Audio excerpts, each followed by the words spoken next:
Assalamualaikum warahmatullahi wabarakatuh. Good morning students. See you again with me Miss Anita Irawati. Now we are going to study about recount text. Materi pembelajaran hari ini kita mempelajari tentang teks recount, yaitu yang bercerita tentang kejadian atau peristiwa yang telah berlalu atau yang sudah terjadi di masa lampau. Teks recount biasanya lebih fokus pada pengalaman seseorang atau penulis. Jadi ketika kita mengalami suatu kejadian, kita menulis itu, kita bisa masukkan ke dalam teks recount. Adapun struktur teks recount terdiri dari 3 bagian, yaitu orientation, yang kedua events, and then the last is reorientation. Jadi anak-anak perhatikan baik-baik, hari ini kita mempelajari tentang teks recount. Jadi pengalaman kalian misalkan yang telah terjadi di masa lalu bisa kalian masukkan ke dalam teks recount. Okay? Now study it. Definition and purpose sudah kita pelajari sebelumnya. Definisinya adalah a recount tells about the true event that happened in the past. Jadi kejadian yang menceritakan kembali kejadian yang telah terjadi di masa lampau. And then the purpose, tujuannya to tell a true event that happened in the past, untuk menceritakan kejadian yang nyata yang terjadi di masa lalu. Itu detailsnya bisa what happened, apa yang telah terjadi, who was involved, siapa saja yang terlibat, and then where, di mana kejadiannya, when, kapan kejadiannya, why, mengapa kejadian itu bisa terjadi, and then how, bagaimana kejadian itu bisa terjadi. Untuk lebih jelasnya, mari kita saksikan, kita lihat slide berikutnya. Oke, check it out.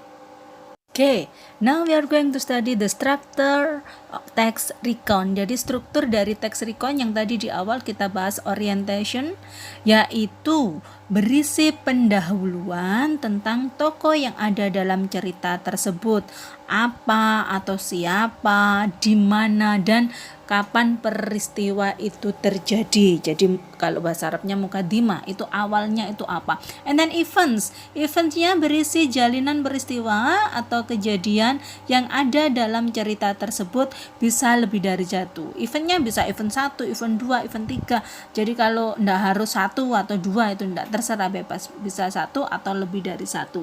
And then the last, reorientationnya berisi tentang rangkuman cerita atau penutup. Jadi sudah diceritakan awalnya bagaimana, isinya bagaimana, dan reorientasinya yaitu rangkumannya atau hasil dari cerita tersebut bagaimana. Oke? Karakteristik teks recount. Jadi karakternya atau ciri-cirinya biasanya bagaimana?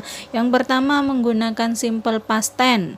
Simple past tense yang kemarin sudah kita pelajari, menceritakan kejadian yang telah terjadi di masa lampau, di mana rumusnya subjek plus verb 2, ada yang beraturan, ada yang tidak beraturan. Yang kemarin yang beraturan tinggal nambah ed di belakangnya, yang tidak beraturan menggunakan verb 2, atau juga bisa menggunakan subjek plus was atau were, ya kan? She was beautiful, dia dulu cantik, yang kemarin sudah saya terangkan.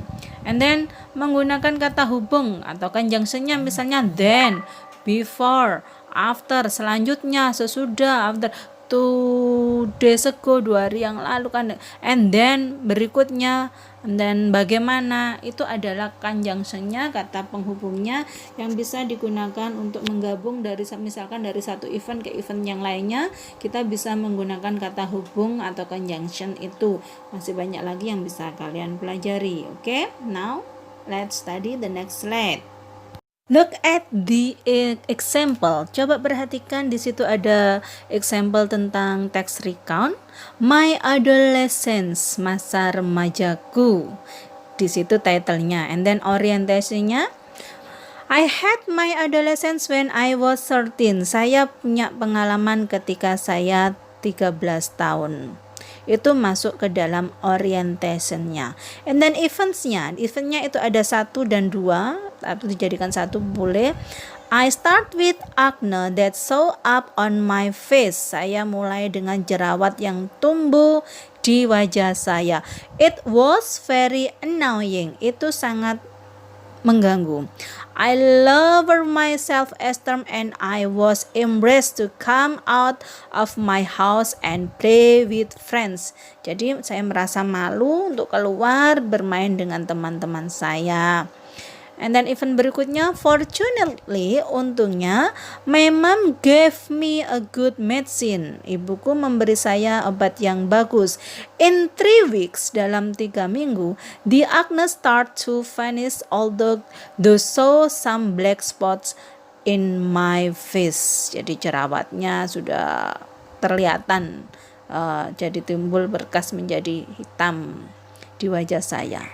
Orientasi itu eventnya. Reorientasinya bagaimana? Kesimpulannya, that was my bad experience with adolescence. Itu adalah pengalaman buruk saya di masa remaja.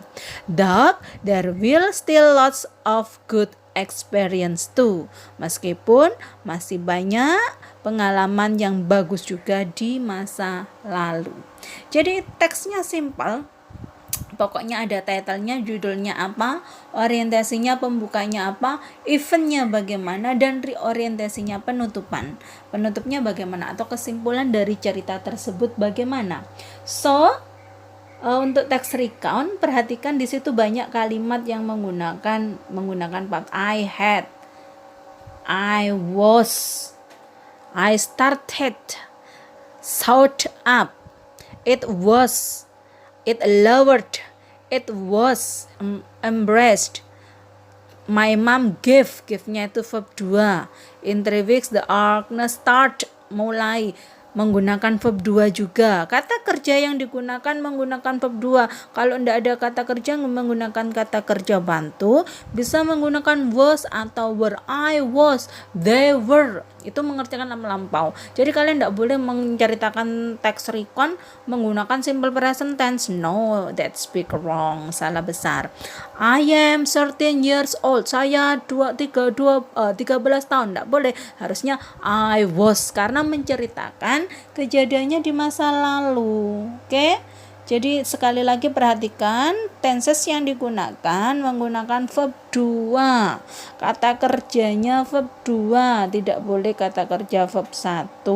Kemarin sudah dipelajari. Kalau bentuk negatif, I did not play, saya tidak bermain. I did not study, saya tidak belajar. Itu bentuk negatifnya. Kata kerjanya tidak boleh I did not play it, tidak boleh, harus I did not play. Kalau kata positifnya I played, pakai ed. Oke, perhatikan baik-baik. Silakan dibuka kembali materi sebelumnya tentang simple past tense, karena hari ini kita mempelajari tentang text recount. Ada contoh lagi tentang text recount, itu banyak bacaan yang bisa kalian lihat. Yang ada di kotak adalah jawaban dari pertanyaan yang ada di kanannya. What time was the writer finish watching the movie? Jam berapa penulis selesai menonton televisi? How did he go home? Bagaimana dia pulang ke rumah? What kind of story did he watch? Sejenis cerita apa yang dia lihat? Di situ it was a scary story. And then what was he remember clearly? Ada I could remember clearly it woman screaming as the was being attacked by a monster. Somehow that frightful scene stayed in my mind. How was the road when he go home? Bagaimana jalannya ketika dia pulang ke rumah? How was when he go? Itu kalau kalimat tanya, kata kerjanya kembali ke bentuk 1. The road was dark and quiet. Jalannya gelap dan sepi. And then whose sound that he heard? Suara apa yang dia dengar? The sound come neat and very, gitu kan? And then what is the suitable title for the text? Judul yang menarik tentang teks tersebut apa? Itu adalah contoh sekitar pertanyaan-pertanyaan yang bisa diberikan pada teks recount. Kalian pelajari di situ bentuk waktunya. Oke, di situ ada tugas yang harus kalian kerjakan hari ini. Sekali lagi ada waktu 2 jam pelajaran, silakan dikerjakan hari ini juga. Make a recount text, buat teks recount. Number 1, 4 hari yang lalu saya dan kakak saya pergi ke Surabaya. Kalimat-kalimat nomor 1, 2, 3, 4, dan 5 you should translate in bahasa Inggris, in English ya. Ya, jadi terjemahkan semuanya ke dalam bahasa Inggris. Kalau itu nanti disusun itu bisa menjadi teks recount. Silakan ditulis di buku tulis. Sekali lagi ditulis di buku tulis, lalu upload di e-learning di KI 4. Sekali lagi hari ini juga harus selesai. Good luck for you all. Okay class, I think it's enough for today. Thank you for your attention. Wassalamualaikum warahmatullahi wabarakatuh. Goodbye. I love you all. Bye. See you next time. Wassalam.